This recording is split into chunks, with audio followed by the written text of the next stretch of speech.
అనేది నా వరకు ఒకసారి ఆలోచిస్తే మాత్రం ఇది ఒక హాస్యాస్పదంగా అంటే ఒక జోక్ లాగా అయిపోయింది. కేసీఆర్ బిడ్డ ఒక ఉద్యమకారుని డాటరు తెలంగాణ రాష్ట్రం ఏర్పాటులో కీలక పాత్ర పోషించిన కేసీఆర్ బిడ్డ అయ్యుండి ఈ రోజు వరకు వాళ్ళ కుటుంబానికి కేసీఆర్ కవితకైనా హరీష్ రావుకైనా కేటీఆర్ కైనా వాళ్ళందరికీ ఎవరి ద్వారా గుర్తింపు వచ్చింది? కేసీఆర్ ద్వారా. కేసీఆర్ లేకుండా కవిత ఎక్కడుంది? అది ఒక కుటుంబంలో ఆధిపత్య పోరు కాస్త బయటకు వచ్చి పార్టీ పెట్టింది. నిజంగా ఇది ఒక పెద్ద జోక్ కవిత పార్టీ అంటే. కవిత డెఫినెట్ గా మొట్టమొదటి సమావేశాలనే ఒక ఆడ కూతురు ఆడపిల్లకు తండ్రి అంటే ఎంత ప్రేమ ఉండాలి. ముఖ్యంగా తండ్రికి కూతురు అంటే అంతే ప్రేమ ఉంటది, కూతుర్లకు కూడా తండ్రి అంటే అంతే ప్రేమ ఉంటది. ఆయన ఒక ఉద్యమకారుడు. కేసీఆర్ తెలంగాణ రాష్ట్ర ఏర్పాటులో కృషి చేసిన వ్యక్తి. అటువంటి వ్యక్తిని స్వయాన కూతురే ఆ విధంగా మాట్లాడడం అనేది డెఫినెట్ గా ఆమె మొట్టమొదటి సమావేశంలోనే తప్పు చేసింది. దాంతో తెలంగాణ ప్రజలందరూ కూడా ఆలోచించుకుంటారు ఏమని, ఇక తండ్రిని గౌరవించుకోలేని మనిషి ప్రజలకు తల్లి ఎట్లయితుంది? ఇదైతే నేను తీవ్రంగా బాధతో చెప్తున్నా. చాలా తప్పు మాట్లాడింది కవిత.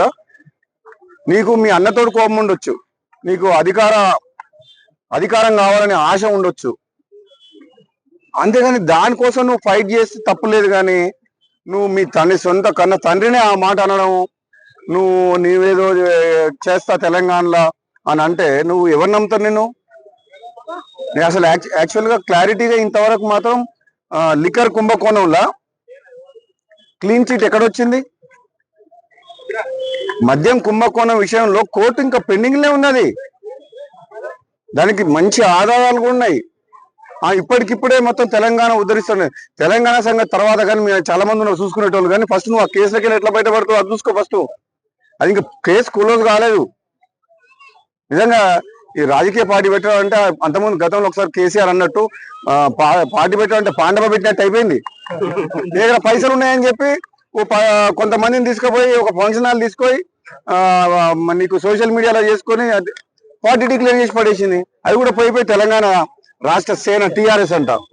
ఎంత తెలివిగా ఆ పేరును వాడుకొని ఏదో కొన్ని సీట్లు మాట్లాడుకొని మళ్ళీ రేపు పొద్దున గెలిచి రాజకీయ లబ్ధి కోసం ప్రయత్నం చేసిన తప్పితే కవిత వల్ల ఏమి ఊరు లేవదు, ఏమంటారు ఇంకా ఊరు లేవదు, పీరు కాలేదు.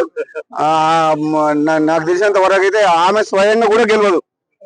ఆమె పార్టీ సంగతి వదిలిపెట్టు, సొంతంగా ఆమె పోటీ చేసిన నియోజకవర్గంలో కూడా డిపాజిట్ కూడా రాదు కవితకు. ఎందుకంటే ఆ మర్యాద పోగొట్టుకుంది. ఫస్ట్ మీటింగ్ లో తండ్రిని కేసీఆర్ లాంటి వ్యక్తిని తిట్టి ఆమె ఉన్న మర్యాద పోగొట్టుకుంది. ఒకరిద్దరు మంత్రివర్గాలకి చూద్దాం అది రాష్ట్ర కాంగ్రెస్ పార్టీ అధిష్టానం ఏ నిర్ణయం తీసుకుంటుందో. గతంలో నాకు కాంగ్రెస్ పార్టీ హామీ ఇచ్చింది కాబట్టి ఒకవేళ అవకాశం వస్తే కాంగ్రెస్ పార్టీ అధిష్టానం ఇస్తే తప్పకుండా ఈ ప్రాంత ప్రజలకు, మునుగోడు నియోజకవర్గ ప్రజలకు, తెలంగాణ రాష్ట్ర ప్రజలకు నిజాయితీగా రాహుల్ గాంధీ గారి నాయకత్వంలో, ముఖ్యమంత్రి రేవంత్ రెడ్డి గారి నాయకత్వంలో ఈ ప్రాంత అభివృద్ధికి, పార్టీ కొరకు, ప్రభుత్వం మంచి పేరు తెచ్చే విధంగా ఈ ప్రజల కోసం పనిచేస్తా. నాకు కూడా నమ్మకం ఉంది. తప్పకుండా కాంగ్రెస్ పార్టీ అధిష్టానం ఇచ్చిన మాట నిలుపుకుంటుందని నాకు పూర్తి విశ్వాసం ఉంది. ఈ 5 రాష్ట్రాల ఎన్నికలు అయిపోయిన తర్వాత నాకు కూడా అనిపిస్తుంది తప్పకుండా మంత్రివర్గ విస్తరణ జరిగితే అధిష్టానం నా విషయంలో తప్పకుండా సీరియస్ గా ఆలోచించి నిర్ణయం తీసుకుంటుందని చెప్పి నేను అనుకుంటున్నాం. డెఫినెట్ గా ప్రపంచంలో ఎక్కడ యుద్ధమైనా సరే మనం ప్రపంచ దేశాల మీద ఎటువంటి ముడి సరుకుల మీద ఆధారపడ్డప్పుడు ఆ యుద్ధ ప్రభావం అనేది భారతదేశం మీద ఉంటది. కాబట్టి డెఫినెట్ గా మనకు ఇప్పుడు డీజిల్ కొరత, పెట్రోల్ కొరత ఉన్నది. అది టెంపరీ సమస్యనే. కాబట్టి రాబోయే రోజుల్లో యుద్ధం ముగిసిన తర్వాత మనం ఆటోమేటిక్ గా నార్మల్ అయిపోతుంది. కాబట్టి దాన్ని రాజకీయం చేయాల్సిన అవసరం లేదు. కేంద్రంలో బీజేపీ పార్టీ ఉంది, రాష్ట్రంలో కాంగ్రెస్ పార్టీ ఉంది. కాబట్టి ఒక ప్రత్యేకమైన పరిస్థితి, యుద్ధ వాతావరణం వచ్చినప్పుడు మనం అర్థం చేసుకొని ప్రజలందరూ కూడా సహకరించాలి తప్పితే దాన్ని కూడా రాజకీయం చేయడం కరెక్ట్ కాదు అని చెప్పి నేను అంటున్నాను. Thank you.